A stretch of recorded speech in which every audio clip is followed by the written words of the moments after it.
and its process. Ante kada.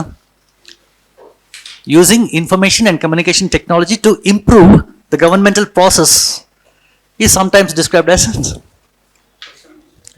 rape. దగ్గర correct చేస్తాను. Okay, that is what's called as e-governance. Normally, that's how we understand e-governance. You know that the initiatives related to e-governance were taken in India starting from 1970s itself. Okay, 70s నుంచే ఈ గవర్నెన్స్కి సంబంధించిన కొన్ని initiatives తీసుకునే ప్రయత్నం చేశారు. National informatics centre అనేది establish చేశారు కదా. ఓకే, అయితే in recent times because of the technological breakthroughs in information communication technology opened up new opportunities for deploying it in the field of governance. Okay, in recent times, internet, the birth of world wide web, no, so దీని వల్ల ఏమైందంటే networking అవకాశం వచ్చింది అన్నమాట. So ఇనీషియల్గా e governance in India was using this technology for improving governance by deploying computers in government offices. గవర్నమెంట్ ఆఫీసెస్లో computers పెట్టేవాళ్ళు. ఓకే, ఈ పేపర్ వర్క్ ఇవన్నీ మానేసి కంప్యూటర్స్లో పని చేసుకోండి అని చెప్పి కంప్యూటర్స్ని ఫస్ట్ గవర్నమెంట్ ఆఫీసెస్లో ప్రవేశపెట్టారు. నేను కూడా ఫస్ట్ టైం గవర్నమెంట్ ఆఫీస్లోనే కంప్యూటర్ చూశానండి. Okay, right. కానీ వీళ్ళెవ్వరు కంప్యూటర్స్ వాడేవాళ్ళు కాదు, వాడి జోలికి వెళ్ళేవాళ్ళు కాదు. ఓకే, ఏమన్నా అంటేనేమో మాకు ట్రైనింగ్ లేదు, మాకు చేత కాదు అనేవాళ్ళు అనమాట. సో ఫైలింగ్ ఇదంతా కూడా ఇంకా వాళ్ళు మాన్యువల్గానే పేపర్ వర్క్లోనే చేసుకుంటూ ఉండేవాళ్ళు. They did not computerise. Obviously bureaucracy will always be technology resistant కదా. Okay, they are not very open, they are not they don't invite technology, they are usually change resistant యూజువల్గా bureaucracy. కాబట్టి ఇనీషియల్గా computerise చేశారు. ఆ తర్వాత మెల్లిగా ఏం చేశారంటే నెట్వర్కింగ్ చేశారండి. Okay, they started networking. Have you heard about local area network, LAN అంటారు కదా, right? State wide area network, Schwann.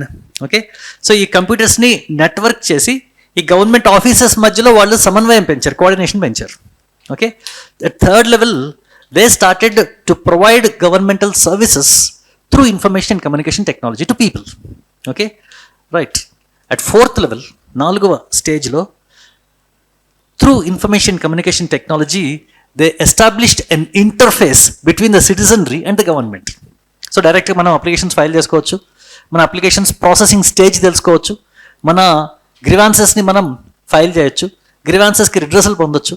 So an interface was established between the citizenry and the government through this e-governance. So e-governance అనేది రకరకాల స్టేజెస్లో ఇండియాలో evolve అవుతూ వచ్చింది. Okay, foreign కంట్రీస్లో it valve very quickly. Okay, కానీ మన దేశంలో మాత్రం మన employees mind set, okay, digital divide, lack of capital, 1990s కదా, అప్పట్లో అంత క్యాపిటల్ లేదు గవర్నమెంట్కి. Government was still very poor government కదా. ఇవాళంటే బాగా డబ్బులు ఉన్నాయనుకోండి, అప్పట్లో అంత డబ్బులు లేదు కదా గవర్నమెంట్ దగ్గర 1990sలో. ఓకే, కాబట్టి it was a very costly affair, right? So it did not percolate very quickly into our administrative systems at that time. Okay, it took time for us. Western కంట్రీస్లో చాలా ఫాస్ట్గా పర్కులేట్ అయిపోయింది, కానీ ఇండియాలో ఈ 4 స్టేజెస్లో ఈ గవర్నెన్స్ అనేది మెల్లిగా ఇండియాలో ఇవాల్వ్ అవుతూ వచ్చింది. That was our experience with e governance in India. Okay, now there are different types of questions which are likely to be asked on e governance. Okay, he can ask us firstly, what do you understand by e-governance and what are the advantages of e-governance? ఒకటి, obviously you know almost all of them. Okay, tell me what advantages you think we can gain by deploying information communication technology in the process of governance. First, what do you mean by governance?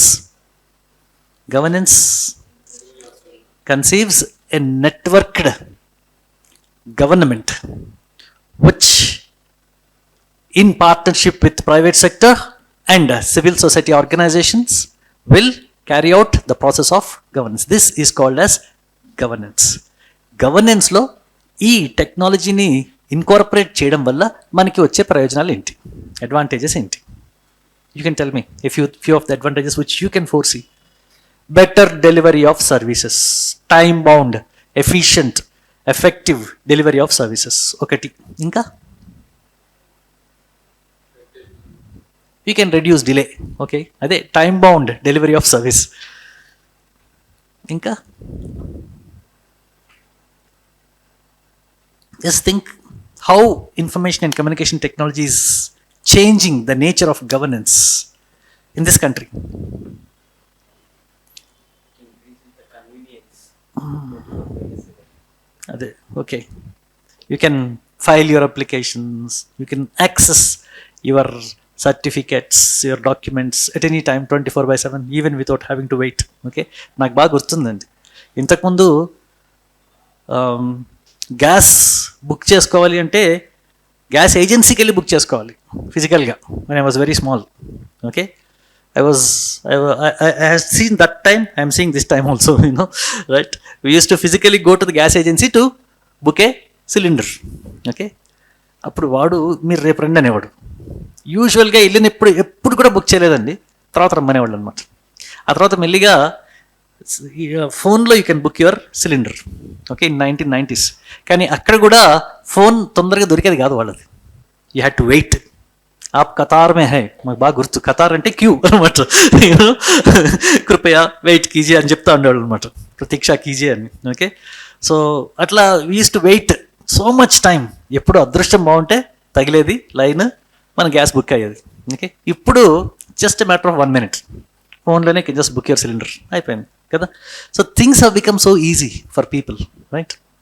So more citizen friendly services are now available for us. That was made possible through this technology, obviously. ఇది కాకుండా ఇంకా ఏమైనా? Okay okay right, direct అదే beneficiaries, identification of beneficiaries, more efficient disbursement of benefits. Okay, ఇవన్నీ కూడా ఇది ఒకటి. ఇంకా ఏమన్నా? Anything else? You know all these things, this happening before your eyes only.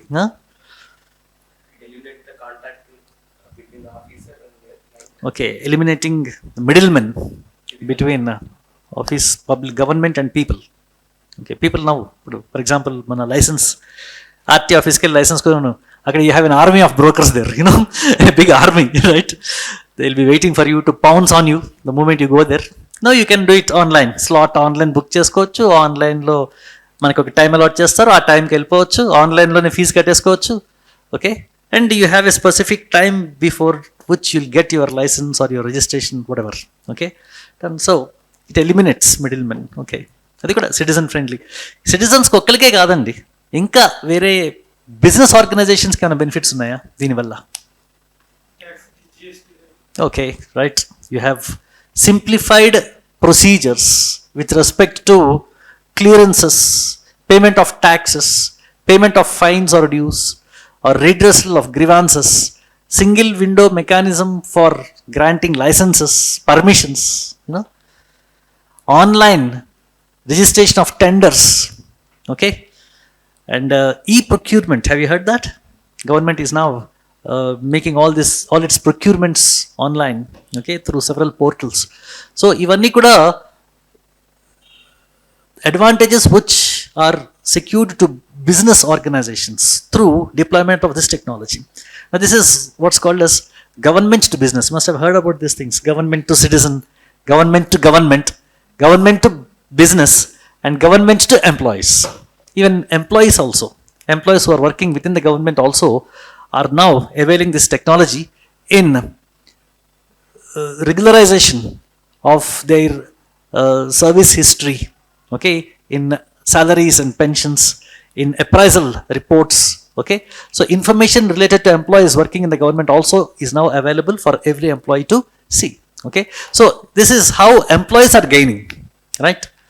So rules and regulations related to each employee's responsibilities in a particular government office also is very, very clearly demarcated because of the deployment of this technology. This is what's called as role specification. Okay, there is more role specification because of the deployment అది. ఇంతకుముందు అందరూ అన్ని చేసేవాళ్ళు, ఇప్పుడు ఎవడు ఏం పని చేయాలని క్లియర్గా డిమార్కెట్ అయిపోయి ఉందన్నమాట. ఓకే, సో ఇట్లా, so how governmental employees are gaining out of this. These are the 4 important advantages which are accrued through e-governance. ఒకటి government to citizen, 2 government to government, 3 government to business, and 4 government to employee. Okay, so ఈ 4ని మీరు mention చేస్తూ ఓవరాల్గా what advantages we are able to avail because of this అనేది మీరు రాయవలసి ఉంటుంది. And thirdly, are there any challenges to ఈ governance in India? Any challenges? One, obviously, digital divide. You know that it is said that less than 1/3 of people in India have preliminary understanding of the advantages that can be accrued through these services. Okay, less than one third. Right? It just shows that the digital divide is actually depriving a huge section of Indian population from receiving benefits through such governance. Okay, కాబట్టి కొంతమంది ఏమంటారంటే e-governance is a tool which helps us realise good governance. అంతే కదా, e-governance is just a tool. E-governance ద్వారా ఏమవుతుంది? Transparency పెరుగుద్ది, accountability పెరుగుద్ది, responsiveness పెరుగుద్ది, భాగస్వామ్యం, పార్ట్నర్షిప్ పెరుగుతుంది. Okay, you can network with private organisations and civil society organisations on a platform digitally where you can actually help better participation of all social groups కదా. So దీనివల్ల advantages ఇవన్నీ ఉన్నాయి. అట్లాగే government అనుకోండి, ఇప్పుడు డిస్ట్రిక్ట్ కలెక్టర్స్ తోటి CM గారు మాట్లాడాలనుకోండి, ఒక వీడియో కాన్ఫరెన్స్లో మాట్లాడేసుకోవచ్చు. ఇంతకు ముందులాగా అందరూ ఒక చోటికి వచ్చి అట్లా అవన్నీ అవసరం లేకుండా. Okay, I remember earlier government office నుంచి వేరే గవర్నమెంట్ ఆఫీస్కి ఏదైనా ఒక కమ్యూనికేషన్ పంపించాలి అంటే they did not even use postal services. They used to send person with that dispatch to other governmental office. Okay, ఫిజికల్గా ఒక వ్యక్తి నుంచి పంపించేవాళ్ళు, ఒక ఊరు నుంచి ఇంకో ఊరికి కూడా ఫిజికల్గా డిస్పాచ్ నుంచి పంపించారు. They did not even use postal services for dispatching governmental communications. Okay, ఇప్పుడు అంత అవసరం లేదు కదా, జస్ట్ ఇంటర్నెట్లో వాళ్ళు వాట్సాప్లోనే కూడా మెసేజ్ పెట్టేసుకుంటున్నారు. Official documents also are being now transferred from one government to other governments, right? This is G2G services kada. So ivanni kuda there are advantages. However, the problem is as I told you, the mindset of the employees is still a very big hurdle in realizing benefits of e-governance. Though e-governance is a tool to realize good governance, there are a few impediments. So ఏంటంటే mindsets ఒకటి, రెండు lack of infrastructural facilities. Infrastructure is still remaining a challenge, okay, in India, right? Because you know that creating a website itself is a costly affair. Internet doesn't come cheap, isn't it? You know that internet facility doesn't come cheap. You require to computerize, you require to digitalize, you require to create information highways. Okay, you require to lay out optic fibers for speedy communication, right? Ivanni kuda they are costly affair. They are not cost effective still, right? Therefore, the cost factor also has become a very big hurdle in realizing benefits of e-governance in India today. Second, third, there are certain issues which are still, affecting the effective deployment of e-governance projects in India, and issues related to what's called as data theft. Have you heard that? Right? Or security to personal information, right? Or cyber crimes, మీరు చెప్పినట్టుగా. Okay, so effective deterrence to cyber crimes is not yet put in place in India, and therefore it has emerged as a serious threat to e-governance initiatives in this country. రీసెంట్గా కూడా ఆధార్ కార్డుకి సంబంధించిన issue kuda it was taken up by Supreme Court in a very famous case. The issue was related to privacy, right? So itla there are certain issues which require to be resolved, and effective deterrence required to be put in place to curb cyber crimes and other such things like data theft and so forth. Okay, so these are several challenges related to e-governance in India. And finally, he can ask us questions about the e-governance initiatives taken up in India. Okay, so you'll have to mention about how it all started in 1970s with the National Informatics Center, NIC. Have you heard that? Then you require to speak a little about NICNet, okay, and then about the e-governance plan, and recently, what is that program? Digital India program, the recent initiatives launched by the government for effectively deploying e-governance projects in various sectors related to government. వీటి గురించి మీరు రావాల్సి ఉంటుంది అన్నమాట. Okay, so there are 2 or 3 questions, okay, which are important as far as e-governance is concerned. First is, what do you understand by e-governance and what are the benefits of e-governance? Obviously very simple straight question, it అడగకపోవచ్చు. Okay, but కొన్నిసార్లు ఇదే question ఇచ్చి he might ask you to write a brief note on the application of e-governance projects for government to citizen or government to business. ఇది ఎక్కువగా అడుగుతారండి, either of these two. Okay, with specific reference to the networking between government and business. How e-governance can aid in networking between government and business. G to B module అంటారు చూసారా, So e-governance is found in these four modules and G2B, G2G, G2E and G2C. ఈ four modules దేనిలో ఒక దాని గురించి అడగచ్చు. In high probability he'll ask about G2C or G2B. So దీని మీద సపరేట్గా ఒక నోట్ రాసుకుని కొన్ని ఎగ్జాంపుల్స్ ఇచ్చుకుంటే సరిపోతుంది. Okay, right. So this is about e-governance very briefly, right? Just take down the question. What do you understand by e-governance? What do you understand by e-governance?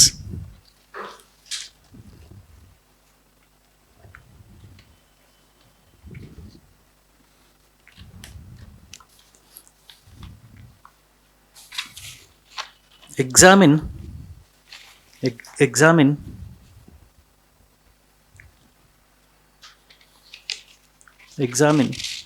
the significance of e-governance. Examine the significance of e-governance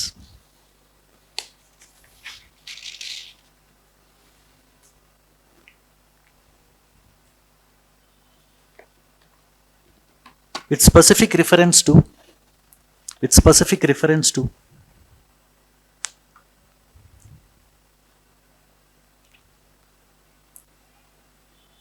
its application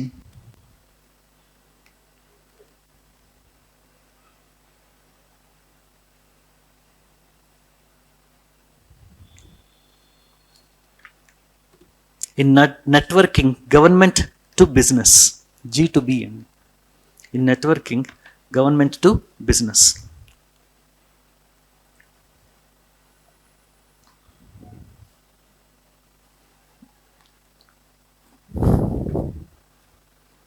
Okay, normalగా a lot of people tend to understand e-governance in a very narrow perspective. E-governance ante it's just understood as, you know, using information and communication technology for improving governmental services or improving governance. Ante governance ante it includes providing services to people and building partnerships with civil society and private sector. Okay, and aiming at a transparent and accountable government. ఇవి అనుకుంటారు నార్మల్గా. Okay, e governance also include other aspects related to governance.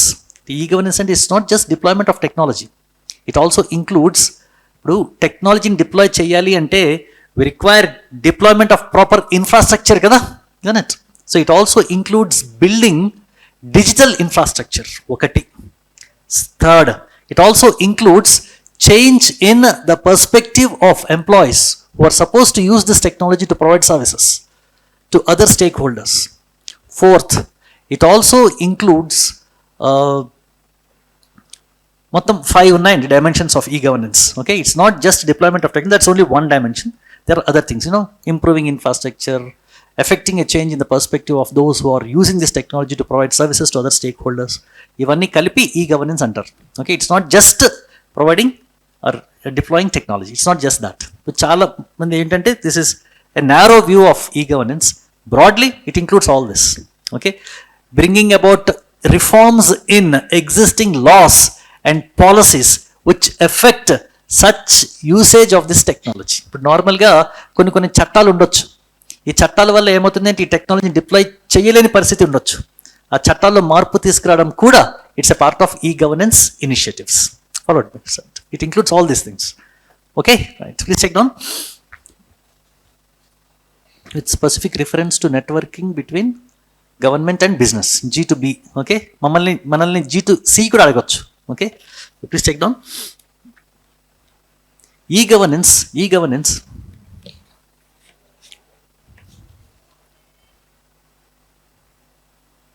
is generally understood as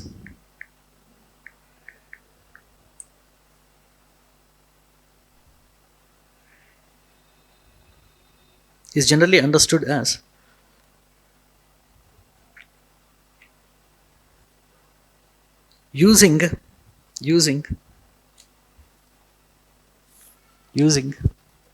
information and communication technology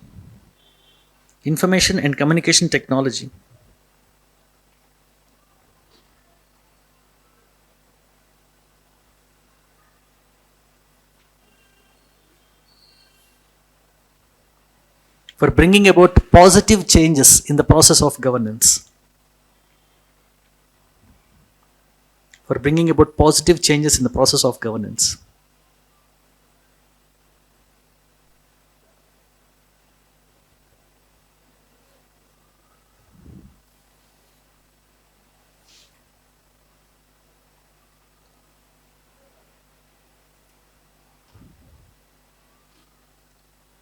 Technologies like mobile computing, technologies like mobile computing,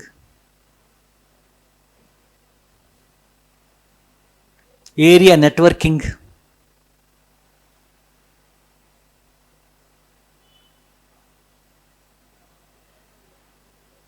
internet facility,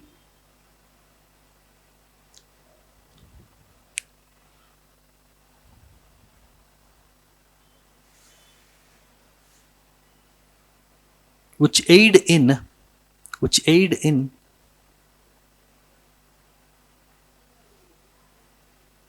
better delivery of services,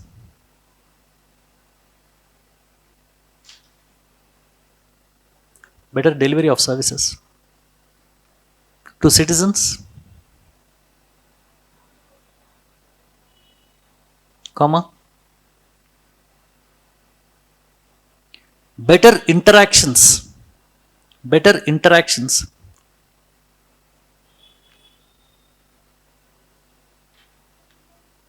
stakeholders. Who are the stakeholders in governance? Stakeholders in government are civil society organizations, corporate sector, and government. Okay, these are the three stakeholders in the process of governance. Okay, better interaction between the stakeholders,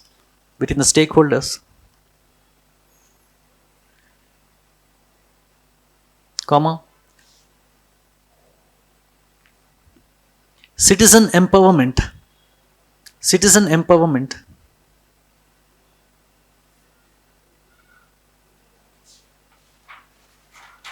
by promoting transparency, accountability,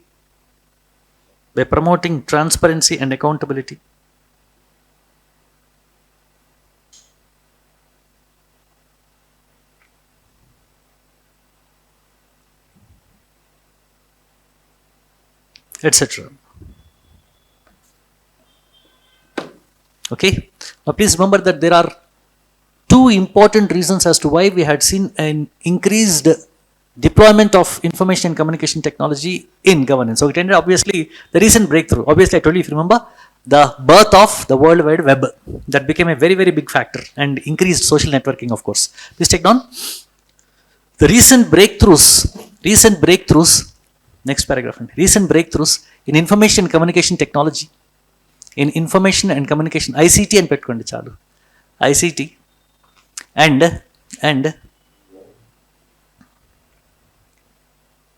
new perspectives in public administration.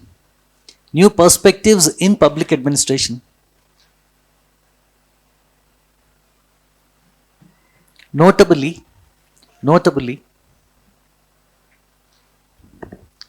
new public management,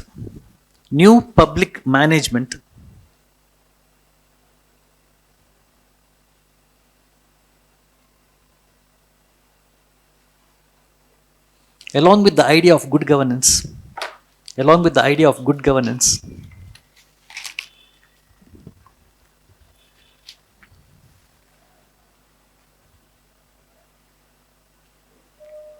had led to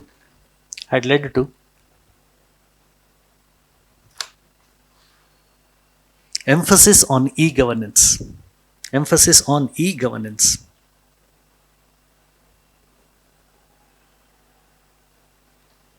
Okay, now as I told you, e-governance includes 5 important aspects, and it's not just deployment of technology, it also includes, anuvaina chattalu, vidhanalu, okay, creation of digital infrastructure, training and expertise, along with change in the mindset of those who are using this technology for positive intervention. Ivanni kuda they are implicit within the idea of e-governance. Please take down the idea of e-governance. The idea of e-governance has 5 aspects.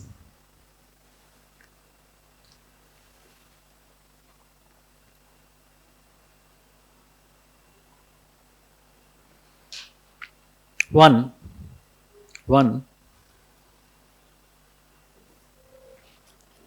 utilization of ICT in the process of governance.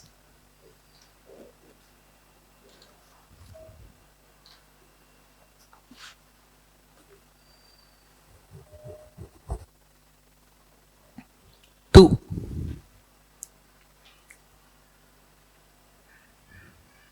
creation of digital infrastructure.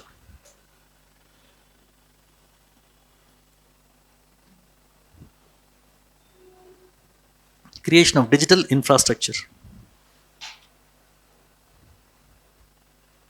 3. ఇంకేం కావాలండి? I told you, right? Expertise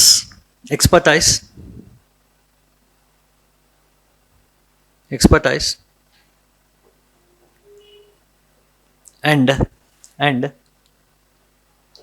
changes in the perspective of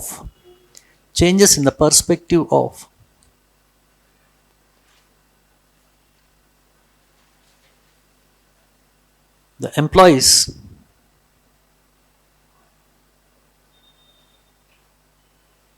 who utilize this technology.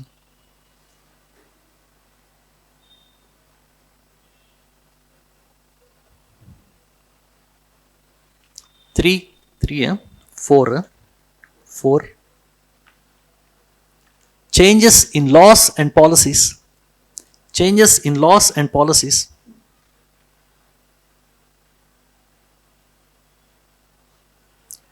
To enable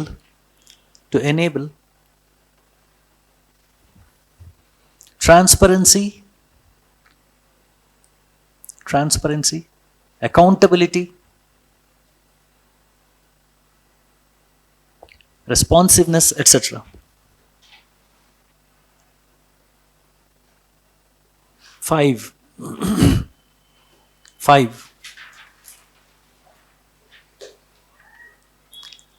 Creation of a networked governance.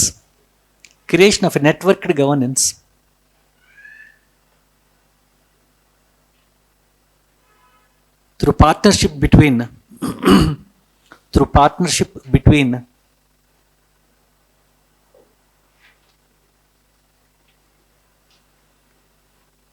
government,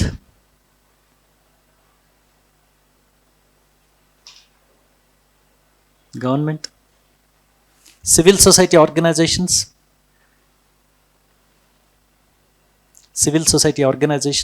and the corporate sector.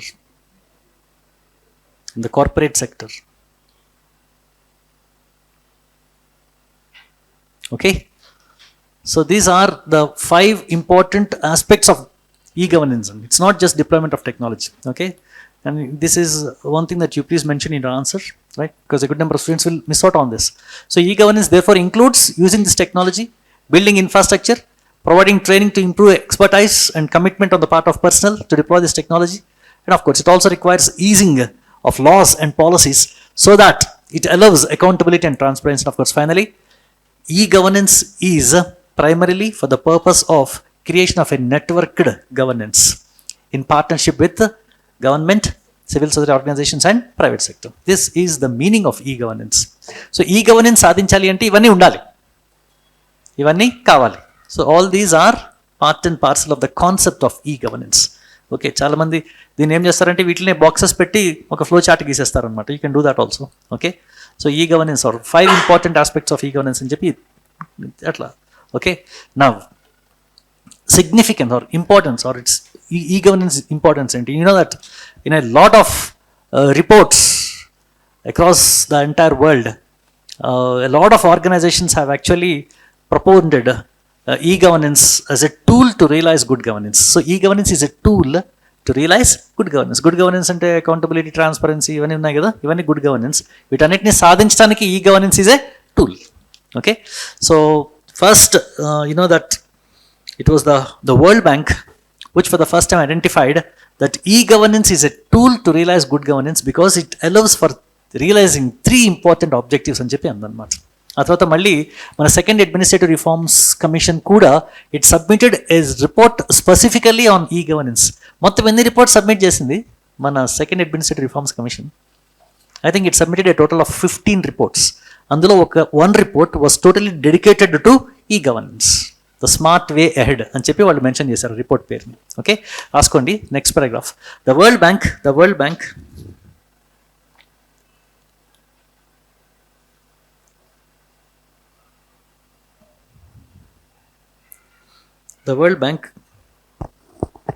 declared that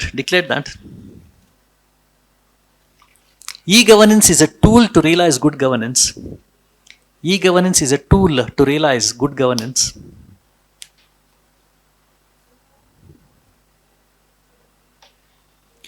Both for the developed as well as the developing countries. Both for the developed as well as the developing countries.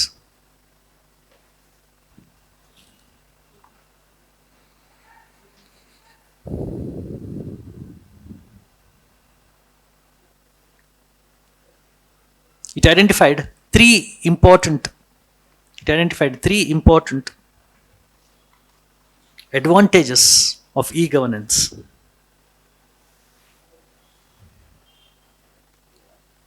One,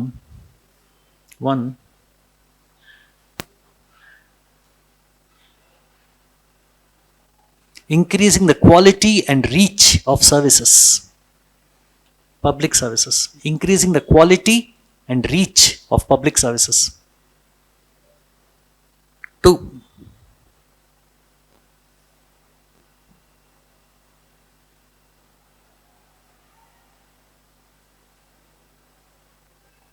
strengthening information management.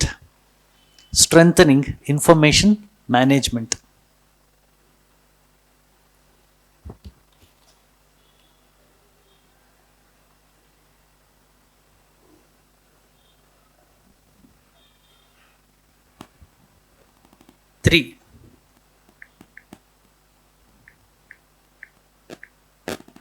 increasing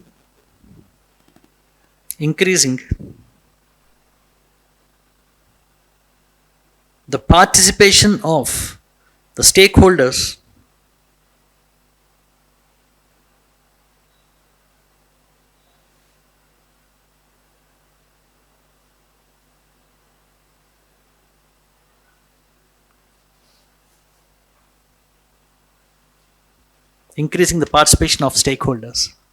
Okay.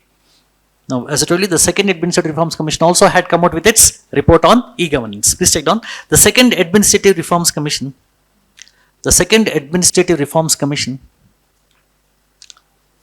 in its 11th report titled e-governance hyphen the smart way ahead. The smart way forward. Excuse me. The smart way forward.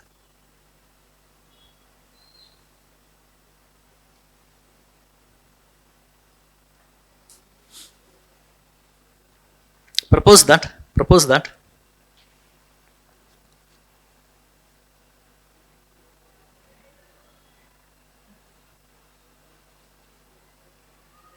E-governance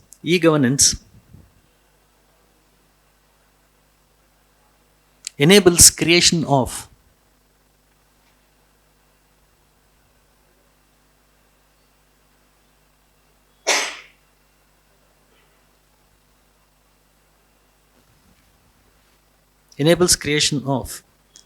social and economic atmosphere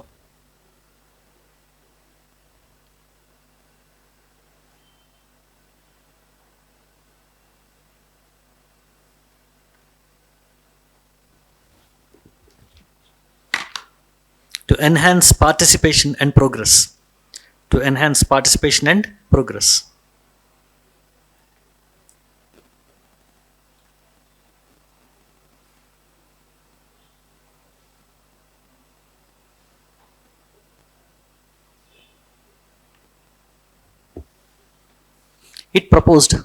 It proposed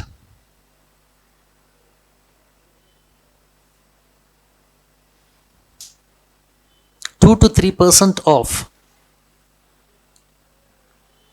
3% of allocations,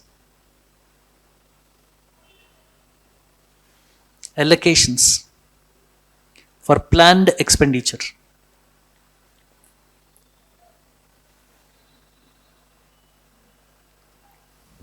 For e-governance projects. For e-governance projects.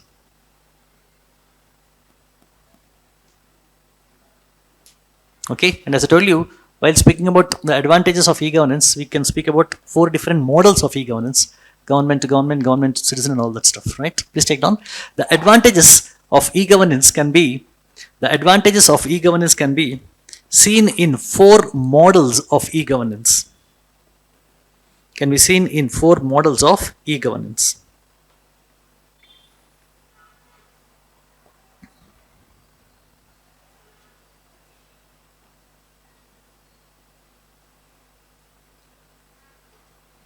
One, G to C, government to citizen. Government to citizen.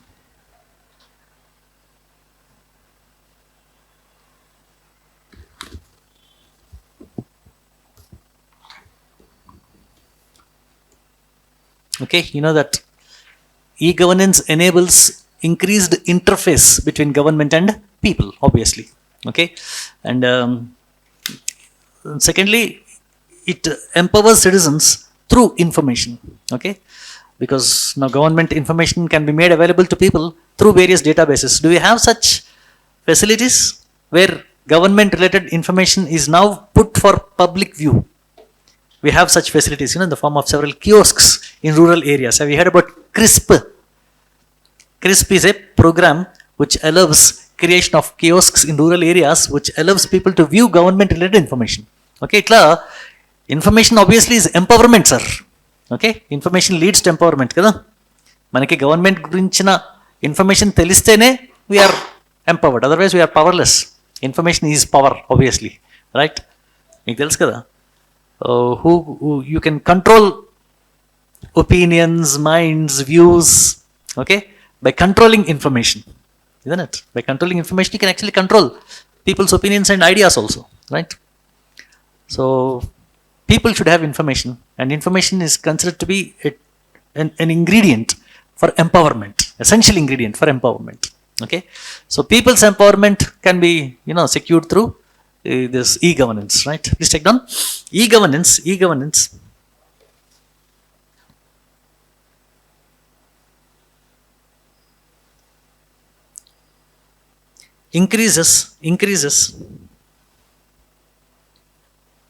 interface between government and citizens.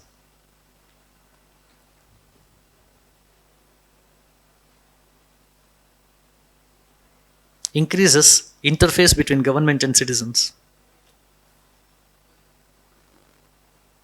Full stop. It allows access to greater information.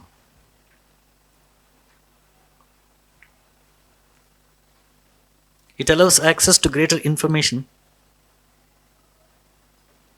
comma, knowledge about governmental process,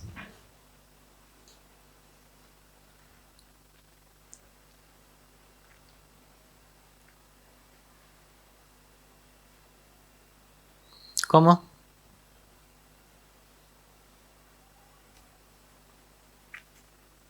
it allows better delivery of government services.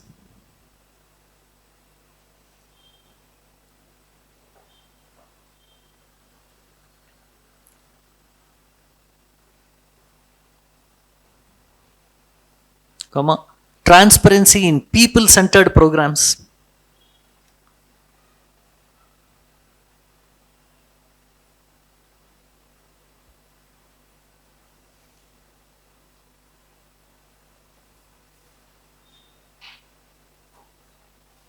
Etc.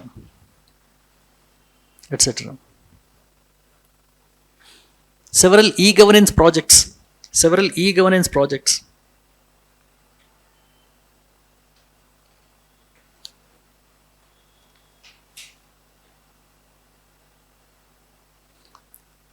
have streamlined and simplified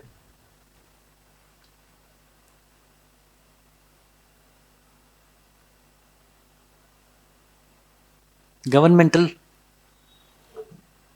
procedures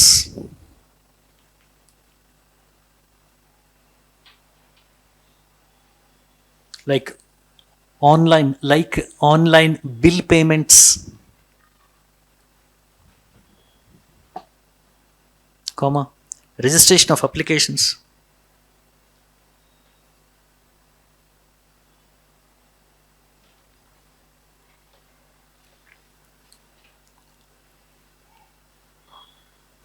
comma,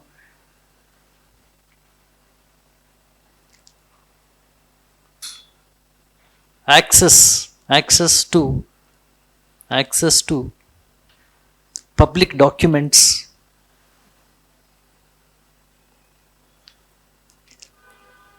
receipt of certificates, receipt of certificates,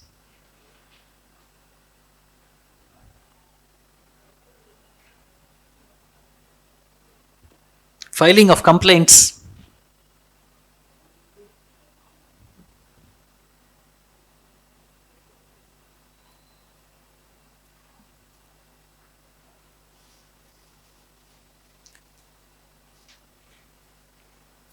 etc.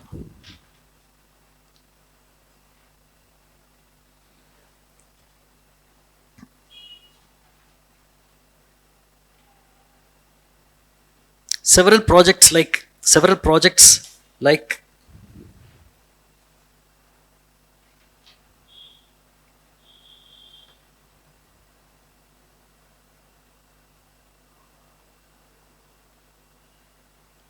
computerization of land records, computerization of land records,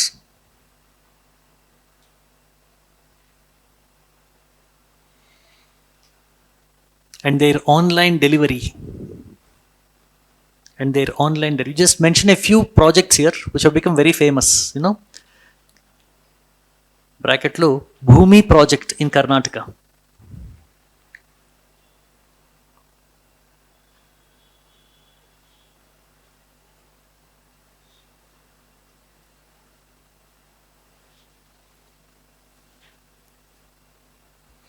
Next, providing relevant information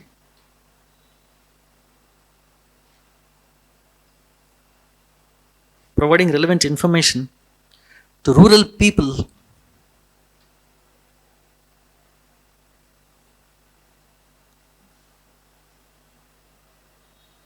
through information service centers called Sachivalayas.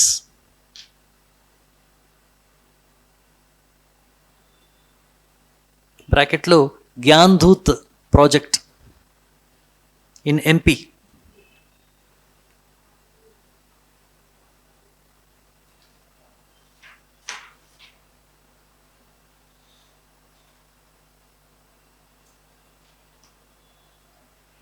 Okay, comma, redressal of grievances,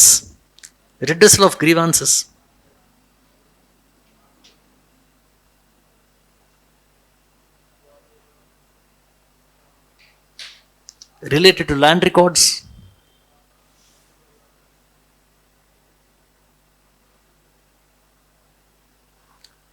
and essential services.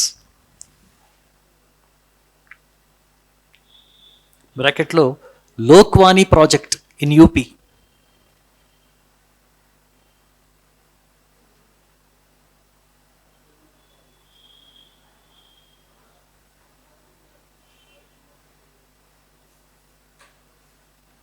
Comma, providing approximately 70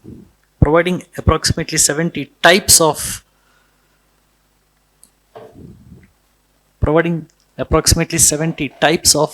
public services.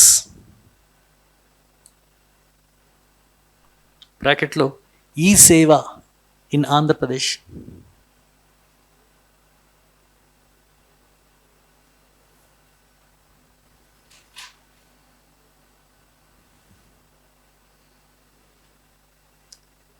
Okay, తెలంగాణలో మీ సేవ ఉంది. ఇవాళ మీ సేవలో ఎన్ని services ఉన్నాయో తెలుసా మీకు? Any idea? More than 100 services are provided through e-seva today, And have you heard about Friends? It became very, very popular.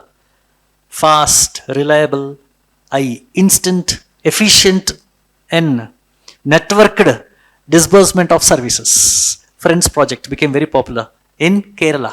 Okay, raskondi.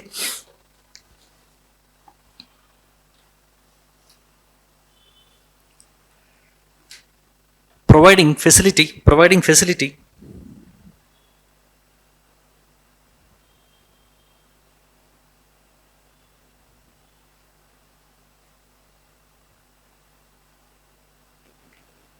the form of a single window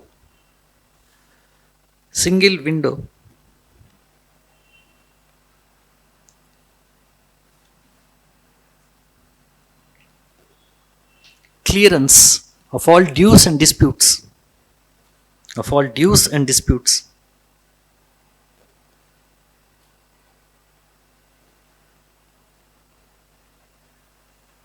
bracket lo Friends project in Kerala.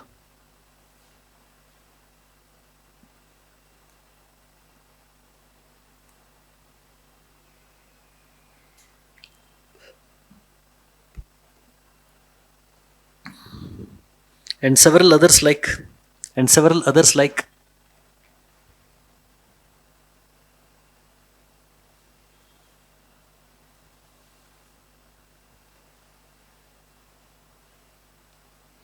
my government, digital locker system, etc.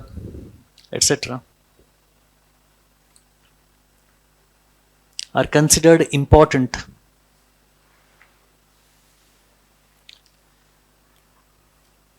initiatives related to G to C. Okay, in case he gives this as a short answer, you can avail this information and write your answer. Okay, tell me any G to C services that you find in the state of Telangana which you might have encountered personally while applying for a license or when applying for any jobs. M-Wallet license, T-App folio inara. Okay, ఇవన్నీ కూడా these are modules developed in the Telangana state, okay, as a part of e-governance projects. ఇంకా చాలా ఉన్నాయండి. Okay, మీ సేవ also is creation of citizen service center which is providing more than 100 public services to people in the state of Telangana. Okay, more than 100 services are being provided. Okay, this is about G to C. The next module is G to G, government to government.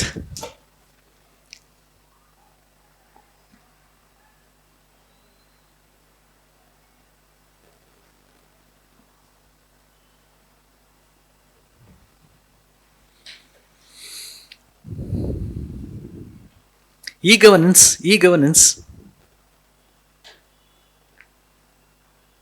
aids in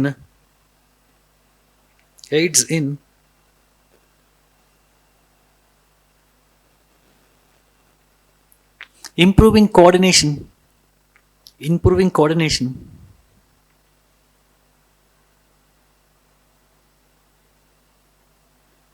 between governments at various levels.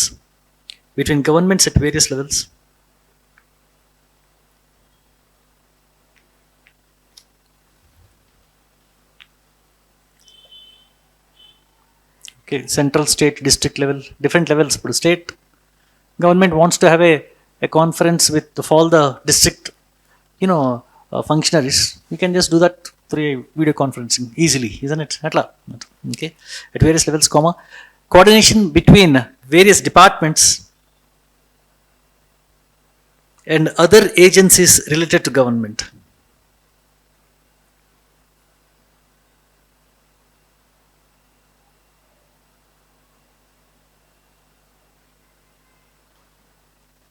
Okay, so how does e-governance aid in improving government to government interaction? Obviously, it helps in better coordination in decision making. Obviously, if you remember, I told you that whenever a decision is being made, the decision is made through a file which goes to every department.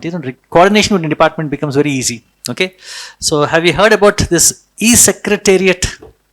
Have you heard this portal called E-Secretariat? This is a portal which aids in better coordination of various departments in the Secretariat, whereby a decision is ultimately taken, which requires coordination between various wings. ఇప్పుడు for example ఒక కన్స్ట్రక్షన్కి approval ఇవ్వాలనుకోండి, okay, దానికి సంబంధించిన approval it has to go through various departments with in the secretariat. Okay, environment section, planning section, finance section, okay, ఇట్లా అన్ని రకాల సెక్షన్స్కి ఇది వెళ్తూ ఉండాలన్నమాట. సో అందరి కోఆర్డినేషన్ కావాలి. That can be achieved more efficiently through this e-governance modules. Please take down. E-governance helps in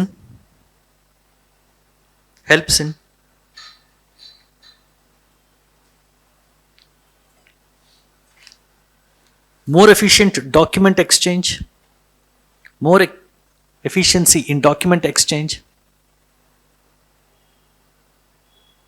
decision making process,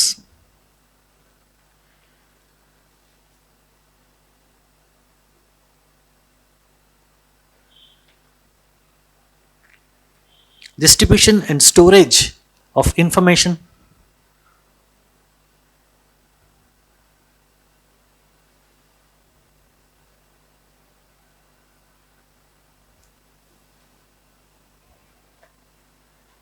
financial and budgetary work,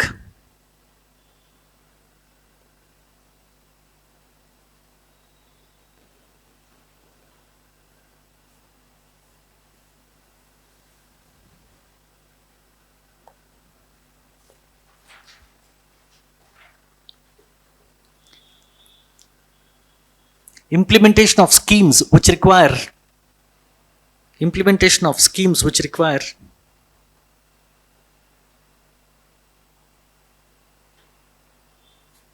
multiple agencies,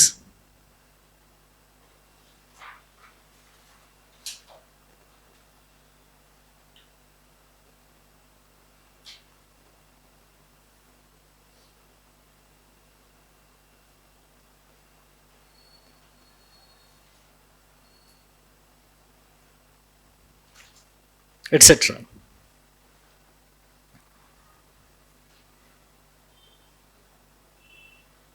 Several projects were launched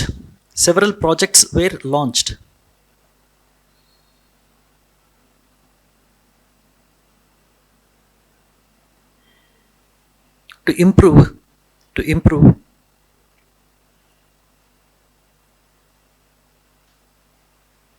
interactions between the various agencies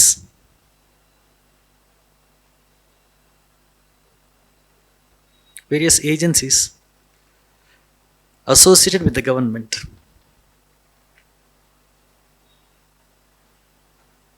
For instance,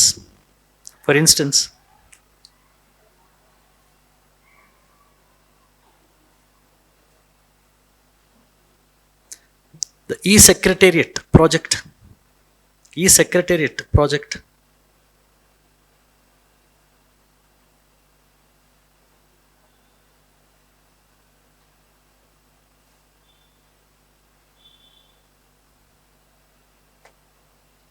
E-Khazane, Khajane, E-Khazane project.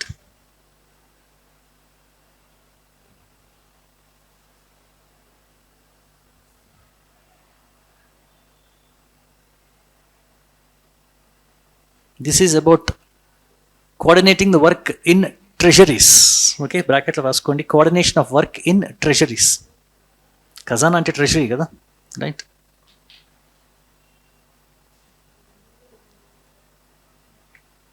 Race project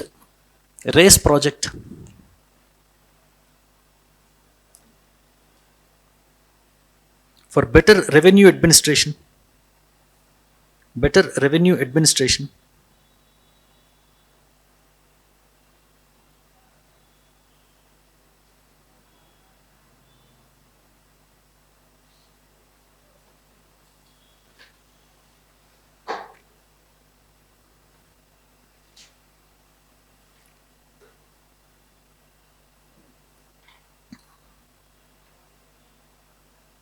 etc. Next, government to business, G to B, government to business. Okay, and obviously you know that good governance requires, better coordination between government and the corporate sector, and therefore any initiatives related to e-governance should promote such kind of an interface or interaction. Please take down. Good governance requires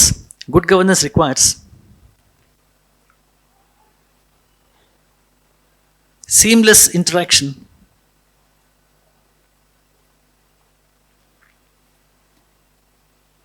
between the government and the business organizations.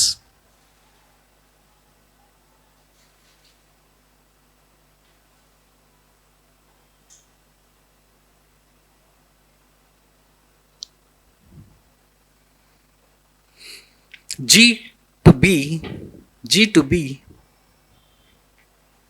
module of e-governance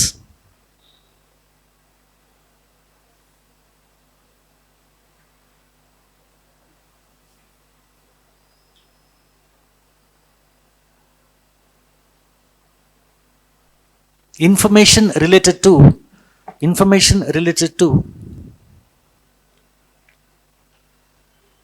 rules and regulations,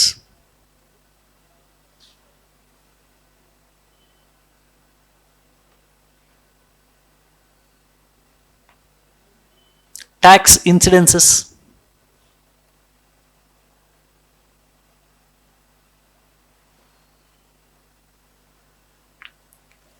requirement of licenses and clearances,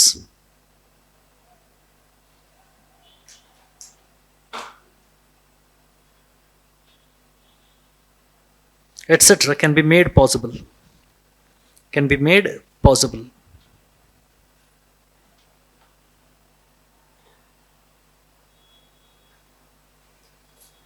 Okay, now you know that the information communication technology had enabled building new models of government private sector interface in the form of, we have this public private partnership PPP module undi. Okay, అట్లాగే outsourcing ఉంది కదా, government services are being outsource to private sector. ఇట్లా information communication technology had enabled improved government private sector interface. ఈ మధ్య చాలా government ఆఫీసెస్కి సంబంధించిన కార్యకలాపాలను కూడా అవుట్సోర్సింగ్ చేసేస్తున్నారు కదా. Even government related data also is being outsourced for its maintenance and storage కదా.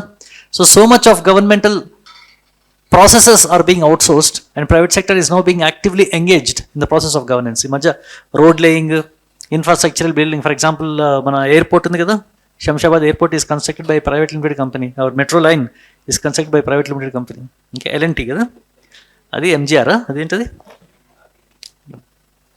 Okay, so whatever, right, there is some private organisation which is roads are being laid, infrastructure facilities are being laid by private sector through various modules like, build, operate, boot, bolt, okay, build, operate, transfer, build, operate, lease, transfer, okay, itla రకరకాల modules తోటి ఇవన్నిటికి కూడా information communication technology had allowed a greater amount of interface between government and private sector. మన business models మారిపోతున్నాయి కదా రాను. You heard about this, which is the largest cab service in India? Largest cab service in India, any idea? Ola.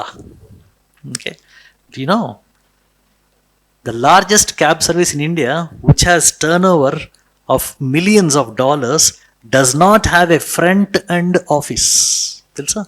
ఒక front end office కూడా వాళ్ళకి లేదంట. Okay, ఒక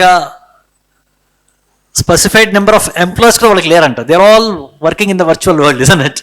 okay, ఈ ఫుడ్ డెలివరీ ఉంది ఫర్ ఎగ్జాంపుల్, ఓకే, ఈ స్విగ్గీ ఇవన్నీ కూడా it's also a very very big industry, that right? ఈ ఫుడ్ డెలివరీ కానీ, ఓలా కానీ, ఈ హోటల్ ఊబర్ కానీ, రైట్, అసలు వీటికి ఫ్రంట్ ఎండ్ ఆఫీసెసే లేవండి. ఇవన్నీ కొత్త కొత్త బిజినెస్ మోడల్స్ అనమాట. Okay, where you don't need personnel, you don't require plant, you don't require machinery, you don't even require a building to operate, you just require a computer to operate, isn't it? So ఇట్లాంటి కొత్త కొత్త business models అన్నీ వచ్చేస్తున్నాయి. All this are made possible through information and communication technology, obviously. అంతే కదండి, ఇంట్లో కూర్చుని ఒక బిర్యానీ ఆర్డర్ చేసుకుంటున్నాం ప్రశాంతంగా, రైట్? వర్షం పడంగానే బిర్యానీ తినాలనిపిస్తుంది కదా, ఒక బిర్యానీ ఆర్డర్. ఇంతకుముందు అయితే వర్షంలో తడుచుకుంటూ వెళ్ళి తెచ్చుకునే వాళ్ళం, isn't it? So this is how the The process, business processes are slowly undergoing a change. Kotta business models and new business models are now gaining a lot of prominence because of information communication technology. We are witnessing, we are in a revolution. We are living in a revolution. Okay, revolutionary times. By minute, things are changing. Very quickly, so quickly. That is also impacting the government process. Please take down the information communication technology, ICT.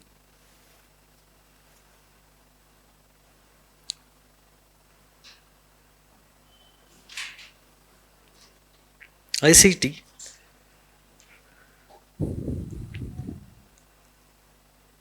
had improved the nature of interaction between the government and the private sector as well.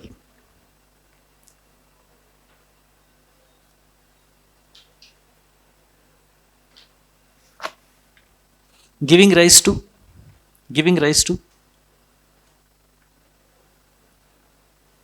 new business models. Giving rise to new business models.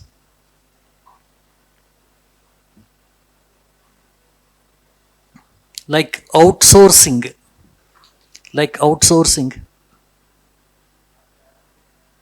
Government services.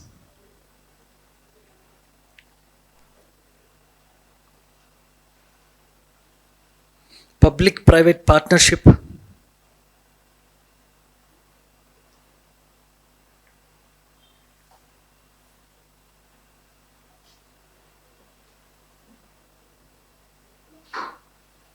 Etc.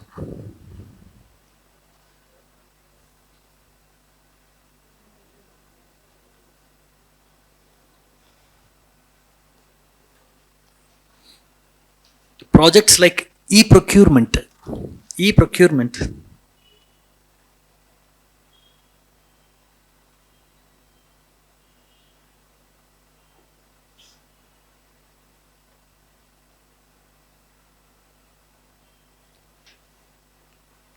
E-procurement, which is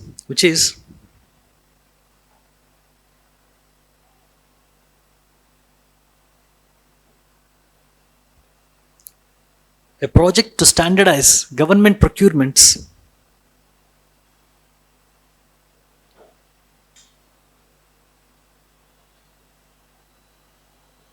from the private sector.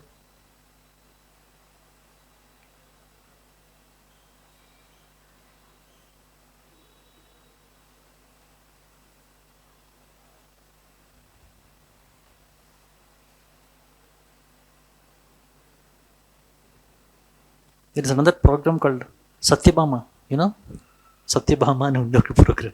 Science and Technology Yojana for Atmanirbhar Bharat, for mining advancement. Satyabama. Okay. So mining sector lo advancements kosam government start chesina portal andi idi. Okay. This is called as Satyabama. All capital letters. Raskondi. Satyabama.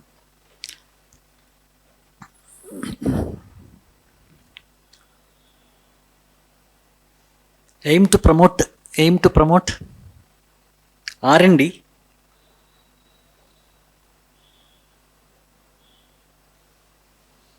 in the mining sector.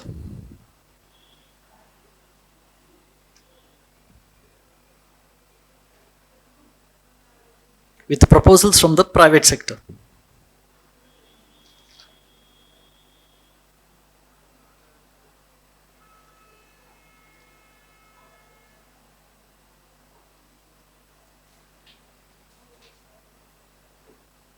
Next, MCA 21.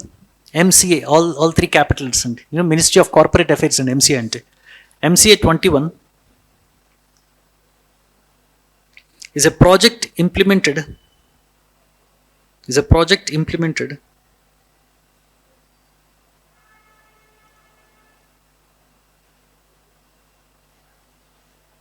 to provide easy online access